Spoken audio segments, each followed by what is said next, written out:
I signed my medical practice over to my daughter. It was valued at $6.8 million. 48 hours later, the RCMP knocked on my door with an eviction notice. She told them I was trespassing in my own home. My name is Dr. Alan Mercer. I'm 73 years old, and I spent 37 years as a cardiothoracic surgeon in Vancouver. Eve held beating hearts in my hands. I've made decisions in seconds that determined whether someone lived or died. But nothing in my career prepared me for my daughter standing in front of me and saying, calmly, "Dad, you need to leave. This house isn't yours anymore. Let me go back." I met my wife Eleanor during my residency at Vancouver General Hospital. She was a pediatric nurse, patient, steady, with a smile that made exhausted people feel human again. We married in the mid-80s, bought a modest house in Kitsilano, and welcomed our daughter Emily 2 years later. Eleanor used to joke that Emily inherited my discipline and her kindness. She was half wrong. Emily inherited my stubbornness. The kindness never quite took. Eleanor died 3 years ago. Ovarian cancer. Stage 4 by the time it was discovered. I stepped away from my practice for 6 months to care for her. Emily visited twice, once for Christmas, once for the funeral. She was building her career as a corporate attorney in Toronto. She said she was stretched thin. I understood. ID missed much of her childhood for the same reason. After Eleanor passed, I went back to work. Harder than ever. By then, my practice had grown far beyond what ID imagined when I started it out of a rented office decades earlier. 4 surgeons. 2 nurse practitioners. A full administrative team. The building alone was worth over $2 million. The equipment, the patient base, the reputation, everything together came to $6.8 million. It was my life's work. Last spring, Emily moved back to Vancouver. She said she wanted to be closer to family. I was overjoyed. Sunday dinners returned. Walks through Stanley Park. For the first time since Eleanor died, the house felt alive again. I allowed myself to believe I had my daughter back. Then she introduced me to Lucas. Lucas Grant. 38. Founder and CEO of a tech startup with a name that sounded impressive and vague. He wore tailored suits, expensive watches, and spoke in smooth sentences about growth, disruption, and opportunity. At dinner, he shook my hand firmly. Dr. Mercer, Emilis told me so much about you. Building something from nothing, that kind of discipline is rare. I liked him. God help me, I liked him. They married in January.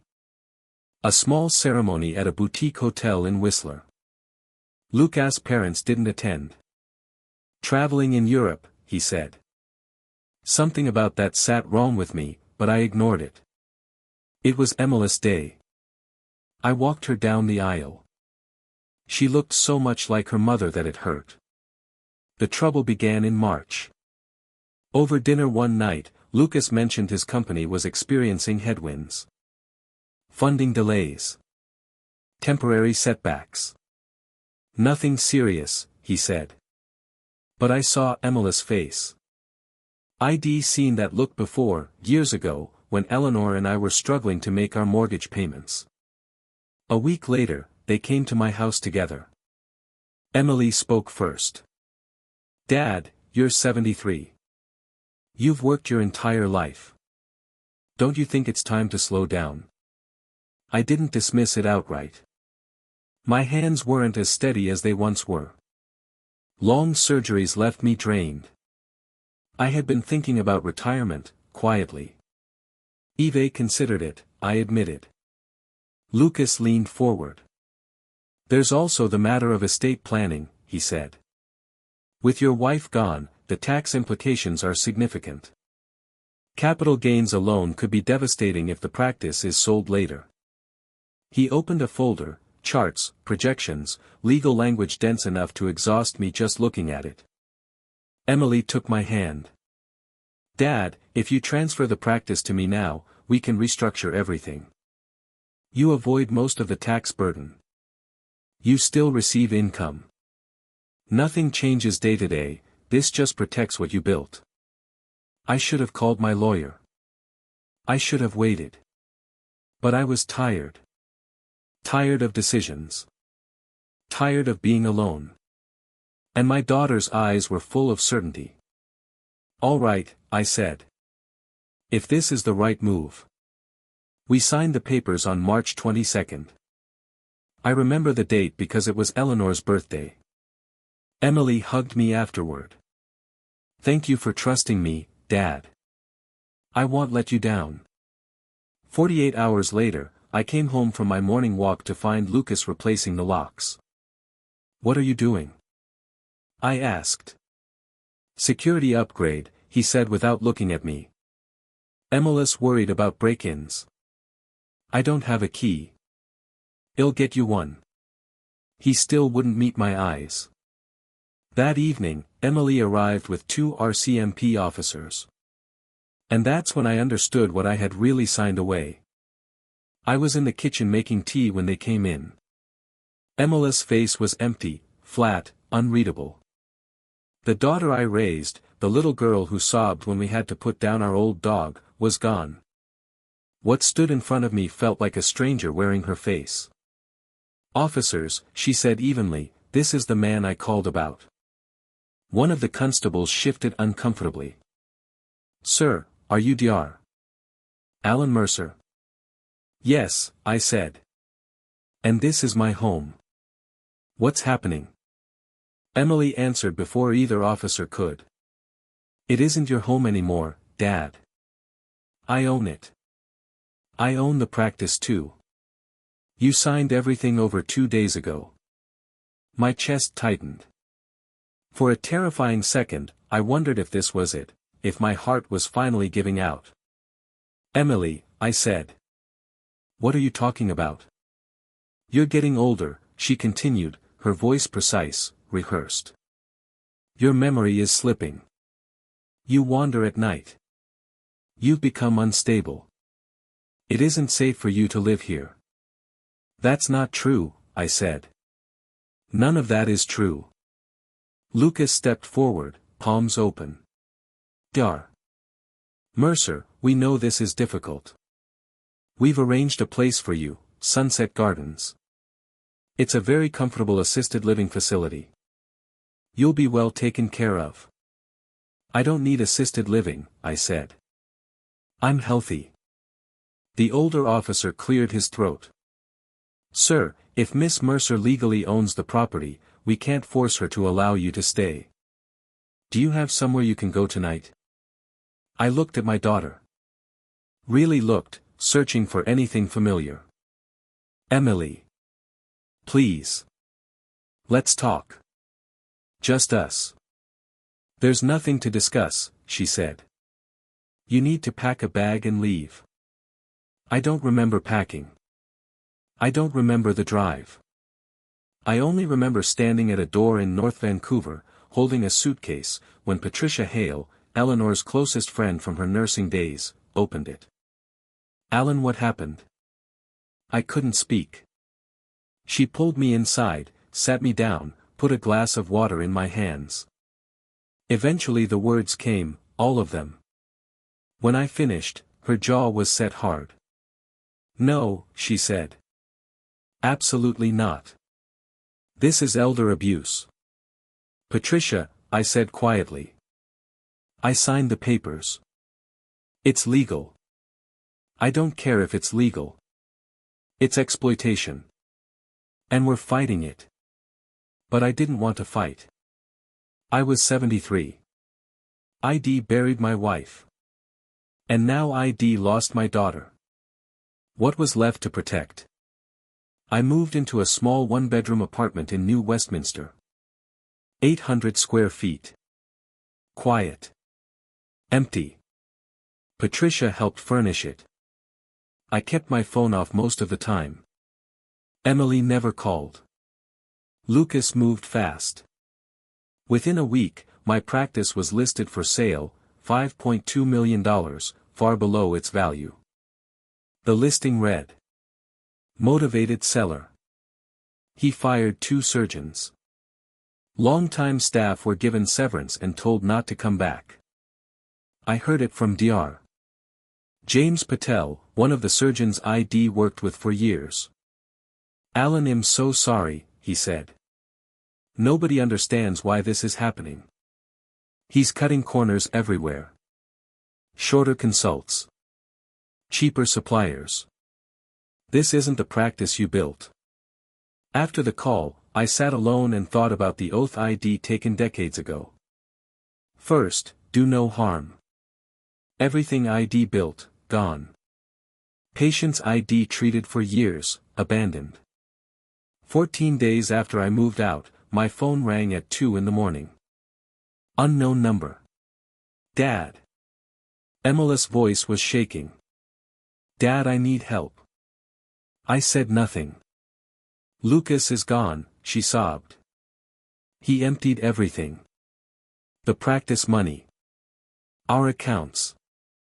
He flew to Singapore yesterday. The house has a second mortgage I didn't know about. The bank's foreclosing. Still, I said nothing. Please, she whispered. I know what I did was unforgivable. But you're my father. You had the police remove me from my own home, I said quietly. I know, she cried. He convinced me you were losing your mind. He showed me documents. Projections. He said we were protecting you. So you sacrificed me. Silence. Then real sobbing. I'm sorry, she said. I don't expect forgiveness. Just please talk to me. I hung up. Over the next 3 days, my phone logged 214 missed calls and messages, all from Emily. I answered none of them. Patricia thought I was being cruel. She's your daughter, she said. She was manipulated. She's a corporate lawyer, I replied. She knew exactly what she was doing. But I kept thinking of Eleanor. Of something she said near the end, her body frail from chemotherapy, her hand gripping mine with surprising strength. Promise me something, Shed whispered. When I'm gone, don't let Emily drift away. Be the bigger person. I promised her. She never lived to see what Emily became. On the 16th day, my lawyer called. Thomas Weatherby, an old friend from medical school who chose law instead of medicine. Alan, he said. Eve been reviewing the transfer documents. And that's when everything began to change. Robert, we need to talk about the transfer, Thomas said. Eve reviewed the documents. There's nothing to review, I replied. I signed them. You signed them based on lies, he said carefully. Derek provided fraudulent financial projections. Eve already spoken with the Canada Revenue Agency. The tax advantages he promised don't exist. In fact, the transfer created a serious tax liability for you. I closed my eyes. He lied, Thomas continued. This is textbook fraud. Can we prove it? Eve already filed a complaint with the RCMP fraud unit, he said. And there's more. Derek Williams isn't his real name. My stomach tightened. His real name is Derek Shao. He's done this before. 5 years ago in Calgary, married into a family with assets, manipulated the daughter, liquidated everything, and disappeared. He fled the country before charges could be filed. This time, he repeated the pattern. Something cold settled in my chest. So he targeted Sarah. Yes, Thomas said. He researched your family. He knew about Margaret's death. He knew Sarah was emotionally vulnerable. This was planned. What about my daughter? I asked. Is she complicit? Thomas hesitated. That's complicated. She signed the eviction notice. She authorized the sale. Legally, she's exposed. The terminated surgeons could sue. Patients could file complaints. He paused. But here's what I believe actually happened. Derek had her sign documents she didn't fully review. She trusted him completely. He used her legal background as cover, made everything look legitimate. So she's a victim too. She made catastrophic choices, Thomas said. But yes. Ultimately, she was manipulated. I thought about the missed calls. All of them. Can we undo this? I'm already working on it, he said. But it'll be a fight. And Robert Sarah will face consequences. At minimum, professional discipline. Possibly criminal exposure. No, I said immediately. Go after Derek. Get my practice back. But leave my daughter out of it. The Law Society won't ignore this. Then keep it quiet, I said. If that's possible. He sighed. I'll do what I can. The legal process dragged on for 3 months. During that time, Sarah sent one final message. Dad, Eve moved back to Toronto. I couldn't stay in Vancouver. I resigned from my firm. I'm seeing a therapist. I don't expect a reply. I just wanted you to know I understand what I did. I'm sorry. I love you. Sarah, I saved the message. I didn't answer. In June, Thomas called again. They've frozen Derek's accounts. Interpol has him detained in Singapore. Extradition is underway. We've recovered about 60% of the funds. And the practice? It's damaged, he said. But it's yours again, if you want it. And Sarah? The Law Society is investigating. Likely a 1-year suspension. No criminal charges. I made it clear you wouldn't cooperate with prosecution. Good. He paused. Are you going to contact her? I didn't know. Part of me wanted to. Part of me remembered police officers standing in my kitchen while my daughter told me my home wasn't mine anymore. I reopened the practice in July. It took 6 weeks to rehire staff, restore protocols, and regain patient trust. Dar. Patel came back.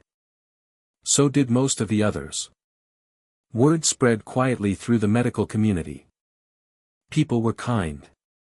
Too kind. I didn't want sympathy. I wanted to work. On August 15th, Patricia showed up at my office after hours. She knocked once and walked in. Robert, we need to talk. I'm busy. You're hiding, she said. There's a difference. She sat across from me.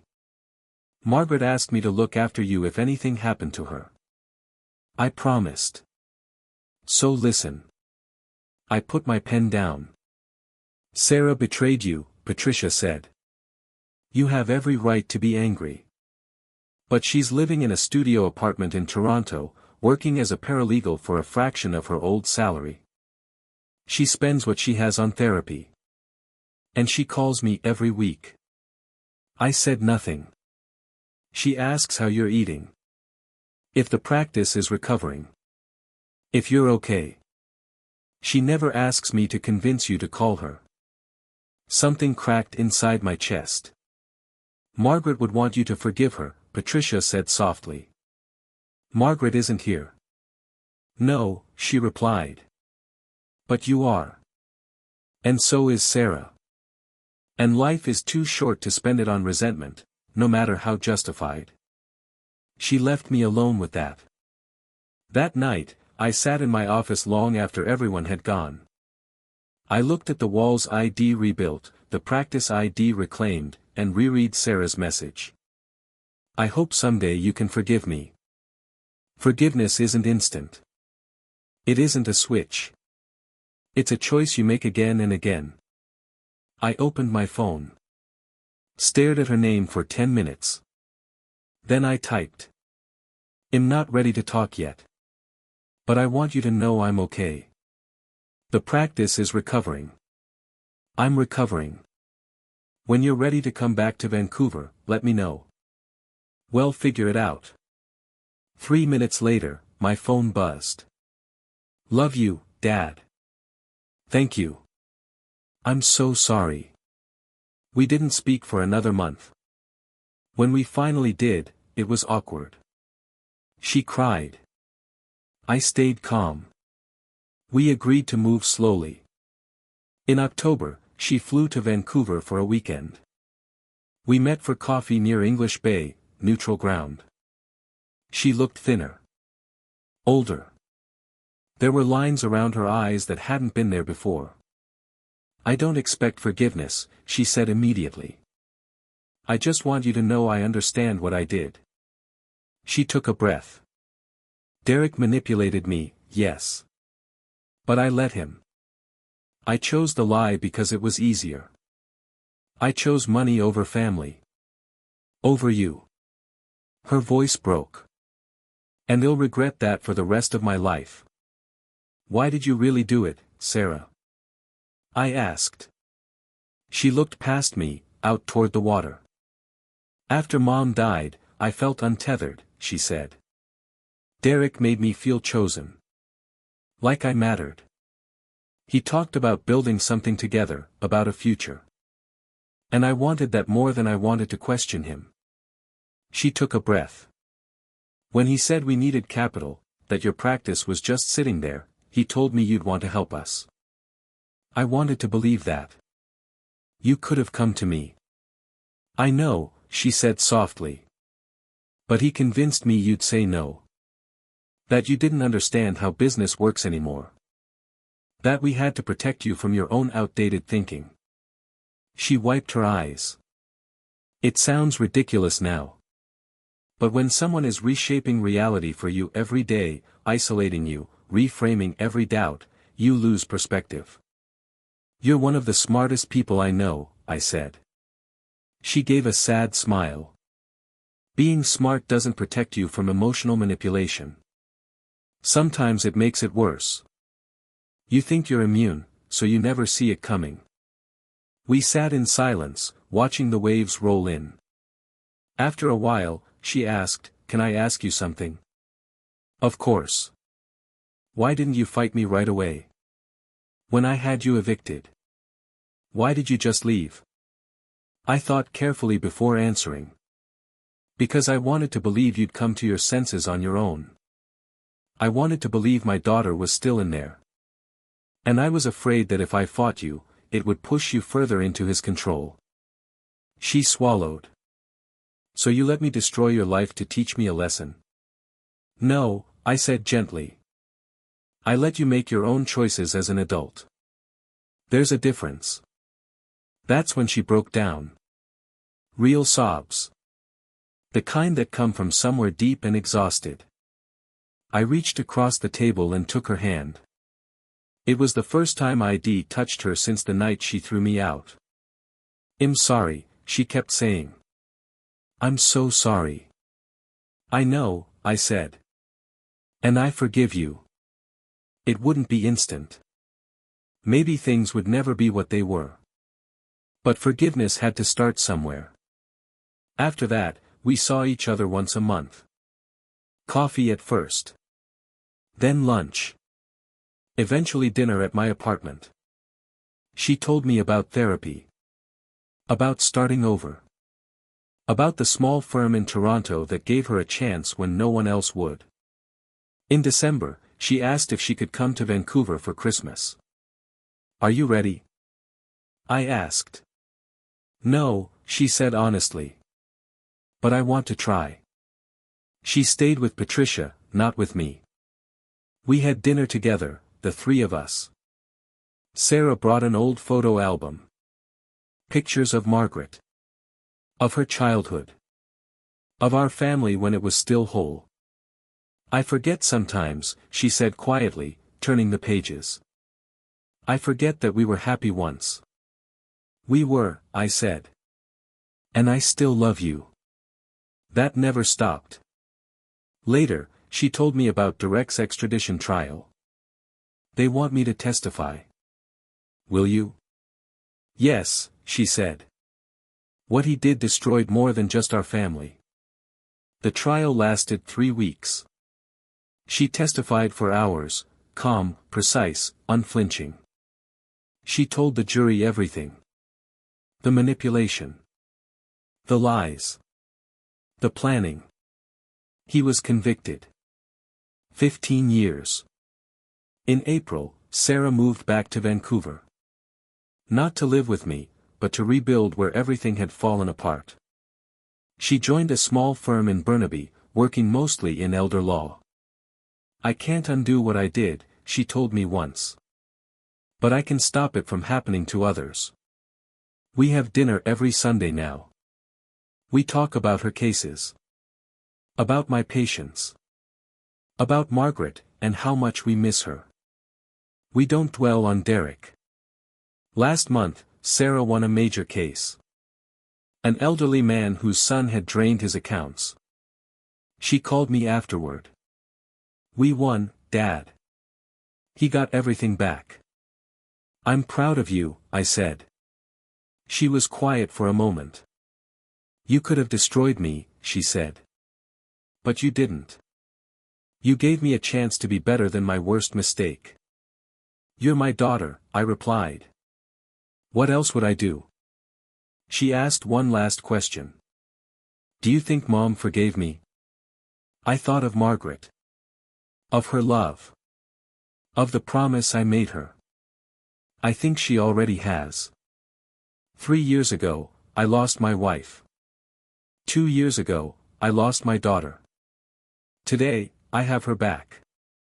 She's changed. Scarred. Humbled. But maybe that's what wisdom looks like, not the absence of failure, but the courage to face it and choose better. I signed my life's work over to my daughter, and she threw me out of my own home.